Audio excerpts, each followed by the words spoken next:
What's up guys, TIMOTHEVS here. I hope you're all well.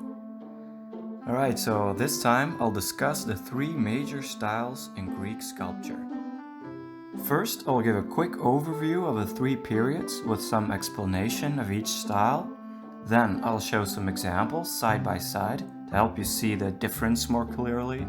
And finally, we'll do a short quiz so you can check how good you are at telling the styles apart.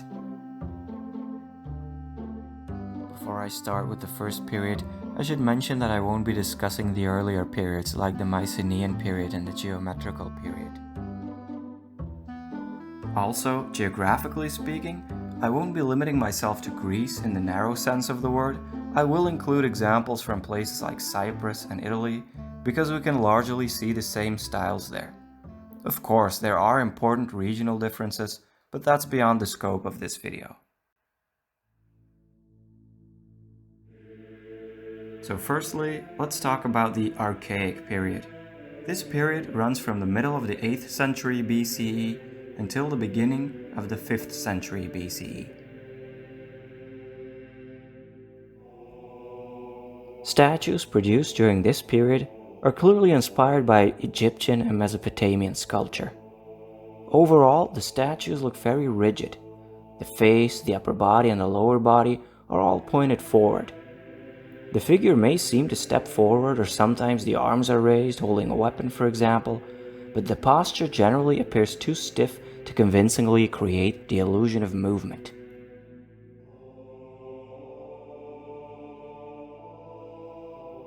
Details in the face, the hair, and clothing are all highly stylized and almost cartoonish rather than realistic. Towards the end of the period, we can often see what is called the archaic smile. Let's move on to the classical period, which stretches from the early 5th century BCE to the late 4th century BCE. This one is the shortest of the three periods. During the classical period, the pose, face, drapery, and other details become more realistic. Perhaps most revolutionary was the introduction of the so-called contrapposto. The figures seem to put most of their weight on one leg. In the case of these two statues here, it's the right leg. Their right hips are higher than their left hips, but for the shoulders it's the other way around. The contrapposto makes the depicted figure look more relaxed and realistic.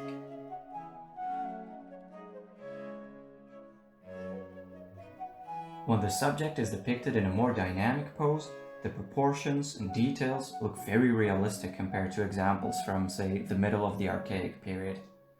However, some stiffness in the posture remains. Also, muscles often look relaxed, where you would expect some muscular strain.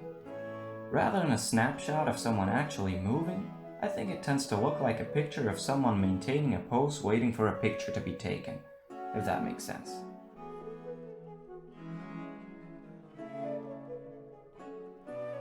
Faces also become more realistic, though they still look fairly idealized and expressionless with big cartoonish eyes.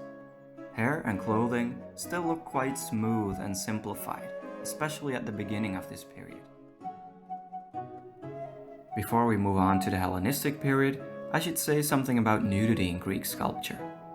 Male nudity was not uncommon during the Archaic period at all, but it became even more prominent during the Classical period. Female nudity was extremely rare during the Archaic period, but it became acceptable during the Classical period. Mind you, goddesses like Artemis, Hera, and Pallas Athena were never depicted nude. But the goddess of love, Aphrodite, lesser goddesses, nymphs, and other mythological beings were now commonly shown revealing their breasts or even pubic region. Then thirdly, there's the Hellenistic period, stretching from the late 4th century BCE to the late 1st century BCE. By the beginning of this period, statues had gradually become less idealized, more realistic, and more expressive. This trend continued throughout the Hellenistic period. The size of the eyes and details such as hair, clothing and muscles became increasingly lifelike.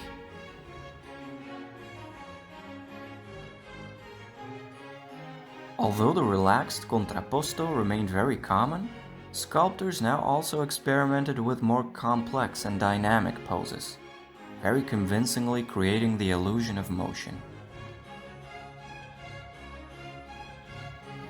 Sculptors also started to create statue groups to take their sculptures to the next level and have several characters interact with one another, typically in a very emotional fashion. It should be noted that during the Hellenistic period, classical statues were still widely appreciated and copied. The same can be said of the Roman imperial period. Statues from the classical, Hellenistic, and to a lesser extent Archaic period were copied and distributed on a larger scale than ever before. In fact, several of the statues I've shown you in this video are actually Roman copies of earlier Greek originals that haven't survived.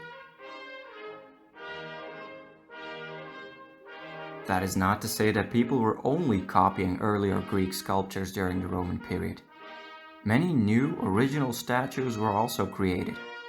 This one, for example, is believed to be an original Roman depiction of the young Hercules, although the style of the statue is clearly influenced by artwork from the classical period. This Roman original, on the other hand, seems to draw more from the Hellenistic period. You could even say that many of the clay votive figurines that were incredibly common during the Roman period were original Roman creations with an archaic touch. Apart from copying Greek art and improvising within the limits of the three Greek styles, the Romans also added entirely new elements to their statues. Perhaps most distinctly Roman is the extreme realism that can be seen in the Roman portrait busts. In the so-called warts and all style, the pursuit of idealizing the subject is almost completely abandoned, and beauty is to be found in the incredibly lifelike portrayals of real individuals. Another typically Roman feature in sculpture are drilled pupils. During the imperial period, especially from the early 2nd century CE onwards, it becomes more and more common for sculptors to drill holes for the pupils, whereas earlier sculptors usually prefer to have the irises and pupils painted on. Towards the end of the Roman era, nudity becomes rarer in sculpture again, and faces with big eyes and more cartoonish features make a comeback as Roman art gradually transitions into Byzantine and medieval art.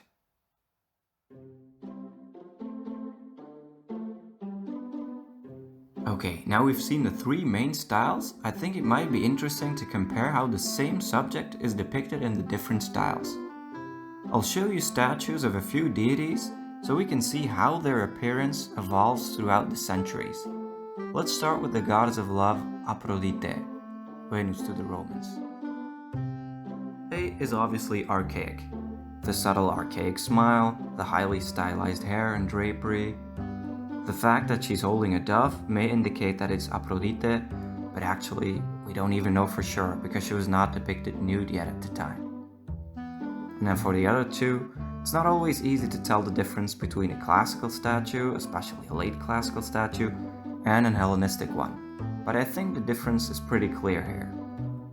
B has a stereotypical, idealized classical face, whereas C has a more expressive Hellenistic face. Even though they're both in contrapposto, C is in a more lifelike, dynamic position. And also the composition with several interacting characters is very Hellenistic. Now, let's have a look at some sculptures of the god of wine, Dionysos. A is archaic, with a typical archaic smile. B and C are both classical with idealized features, but it's easy to see that B was made at the beginning of this period, with some archaic features, whereas the late classical C is more similar to the Hellenistic D.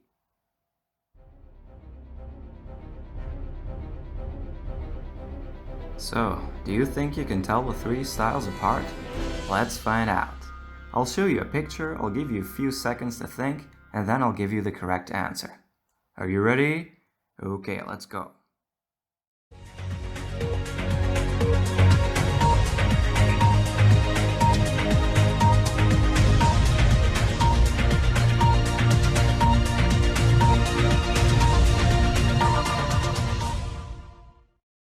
Alright, time's up. This is one of the most famous statues, if not the most famous statue, from the Hellenistic period.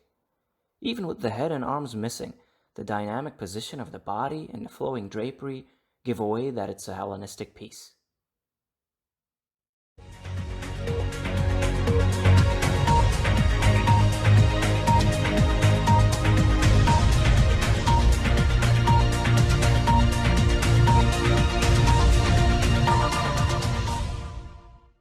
Static, a frontal stance, highly stylized facial features and hair.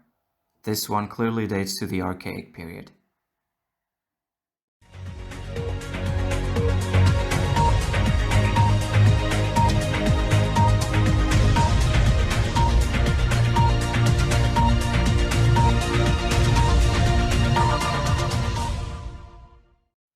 Realistic, expressive, emotional. That's right. This one's Hellenistic.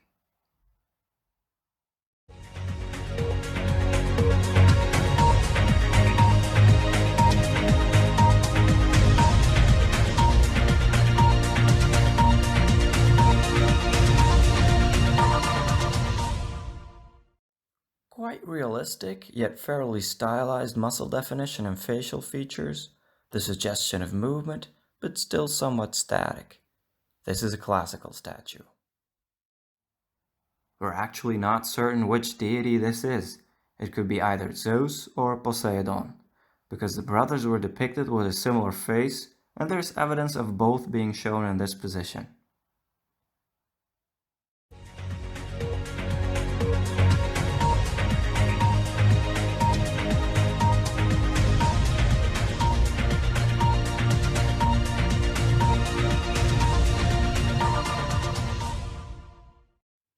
Relaxed position, emotionless face, idealized beard and hair. This one was also made during the classical period.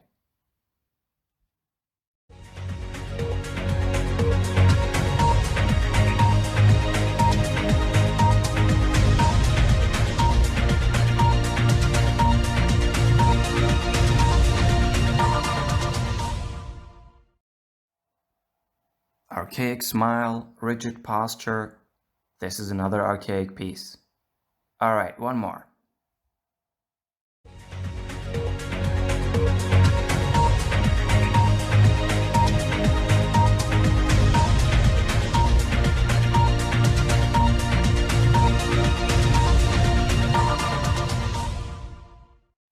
Dynamic posture, interacting characters, emotional facial expression.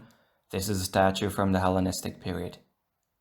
Or is it? Did you notice that the sculptor drilled holes for the pupils? This is actually a 2nd century CE Roman copy of a Hellenistic original. Mind you, not all Roman statues have drilled pupils, but if they don't, it's pretty tricky to determine their age, so that's why I included one where it's obvious we're dealing with a Roman copy.